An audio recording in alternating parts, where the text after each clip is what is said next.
What's going on? Well, I finally got loaded this evening. It didn't take too long. I got up there and checked in, and it took longer to wait on the trucks in front of me to get loaded than it did to actually get loaded and get tarped and get out of there.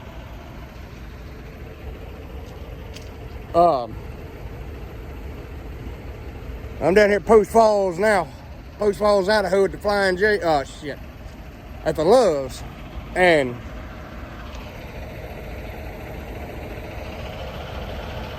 no trailer. Well, let me tell you about that.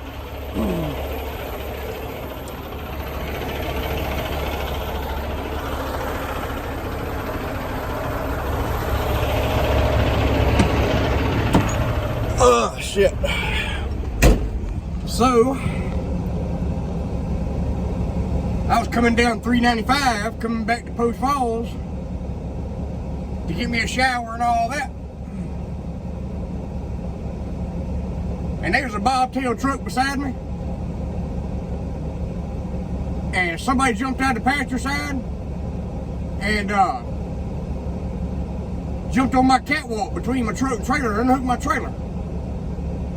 Unhook it and it come out to my fifth wheel. No, I'm just fucking with it. Something else happened. Something did happen though. I get loaded up there in Colville and come down here, get on 90 down here at Spokane,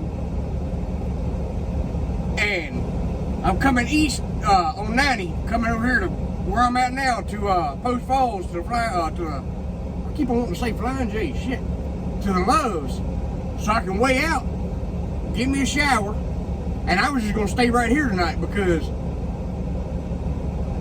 I really didn't have no hours to make it nowhere that had anywhere to get any coffee tonight. So, but anyway, I got down here on 90 almost to the Idaho line. And I got blue lights behind me. I didn't know I was doing the speed limit. I didn't know he was wanting to talk to me at all. But he fell over behind me, turned his blue lights on, and then come back out. And I thought he was gonna go around me, but he just straddled, the dotted line. I guess so, he knew I could see him or whatever. So I said, well, shit, what the hell? What the hell's he want? So I pull over, and he comes walking up to the side of the truck. Says, you ain't got no brake lights? I said, I ain't got no brake lights. He says, not a one. He said, how's anybody supposed to know you're stopping? I said, I don't know. I said, I didn't even know I didn't have no brake lights. Well, he said, you don't have no brake lights, so he asked me for my logbook. Or my e-logs or whatever. I gave them to him, and so that was the reason why he pulled me over. Because I didn't have brake lights. I only got my logbook and sent it from my thing back there to his phone, to his car. Or truck, he was in a truck. And he told me I could play around with my pigtails and all that while I was back there, or while he was back there checking my logs out. I said, all right. Well, I got out of the truck, went back there and messed with all the pigtails. I figured one of them had ice or something in there. So I got my knife out and I was scraping around the pigtails inside there, and I unhooked them from the back of the truck and doing the same thing. And I'd come back up here in the truck every so often and mash the brakes. And look in the mirror, see if I could see him off the front of his truck. But I still didn't have no brake lights. So he told me, he said, now he spent about 30 minutes looking at my logs. I guess he looked at them from when I left the house, all the way up here. And the only thing he found wrong with my log, let me show you. well, I ain't gonna show you. Let me see. The only thing he found wrong with my logs was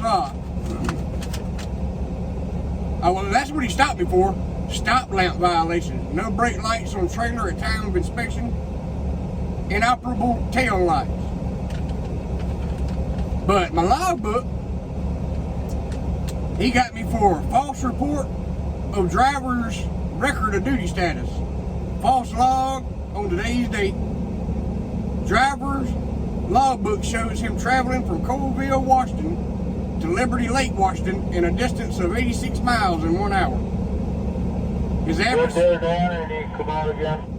average speed was 86 miles an hour.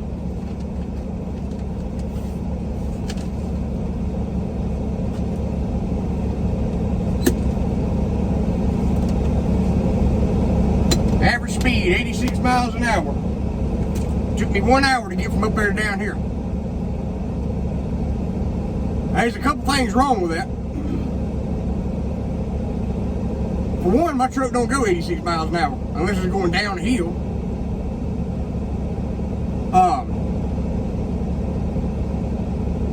Another thing wrong with that is, if you've ever traveled on 395 from Spokane up to Colville or Cattle Falls or anywhere up through there,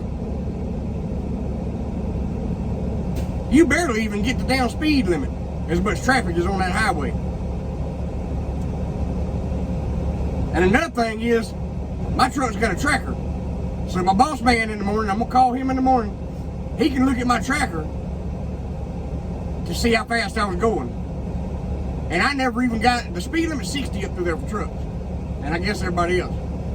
But I never got over 65 miles an hour. Other than 1 or 2 times going downhill, I think I got to like 70. But that wasn't for just a few minutes. Not even that long.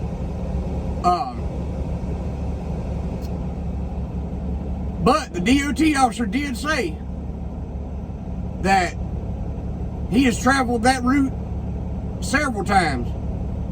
And he knows there ain't no way that I can make it from up there to down here within an hour. He told me what, I didn't get no violations. I didn't get no tickets.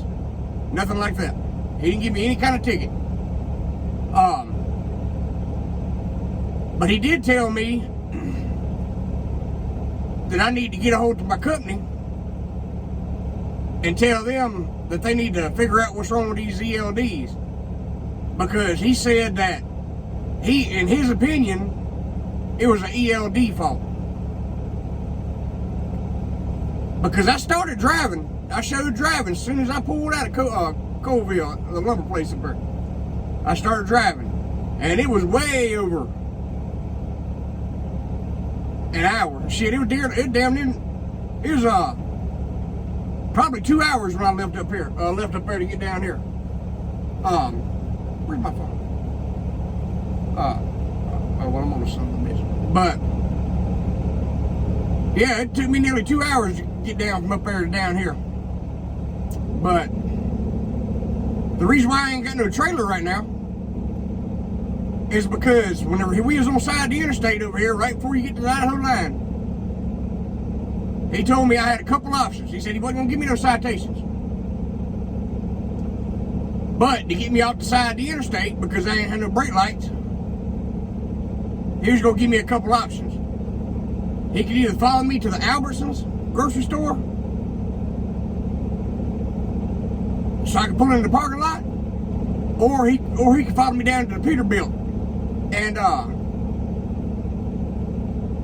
Liberty Lake. So I chose the Peterbilt and Liberty Lake.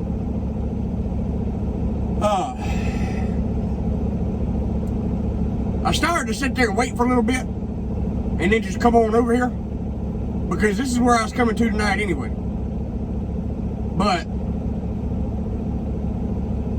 I decided just because I didn't want no shit. And you never know. He liable to have been sitting around there waiting to see if I was going to leave and get back out on the highway with no brake lights. I just decided to drop my trailer at the Peterbilt, come over here and give me a shower because I had to take a shower. I was hot and dirty and sweating, tarping that damn lumber. Sweating, and it was 17 degrees outside, but I sweat. Man, I sweat. It don't matter what temperature it is. But yeah, that's where my trailer's at. It's over at Peterbilt. I'm gonna go back over and hook back up to it, and I just come over here long enough to take me a shower and get something to drink. So I'm gonna go back over there and hook up to my trailer, and I'm just gonna spend the night right there tonight. And I'll wake up in the morning at daylight, and tomorrow I'll just try to shut down before dark. That way I ain't got to worry about it.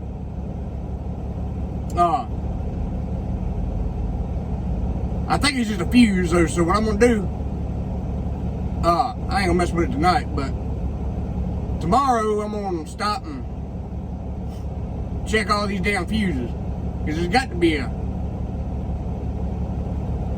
hell, I don't know, something going on with it.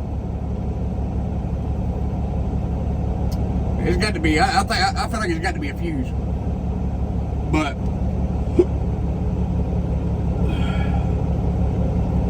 yeah, that's what the deal is. That's how this afternoon went. But alright, y'all, I'm gonna get off here and ease back over to the trailer and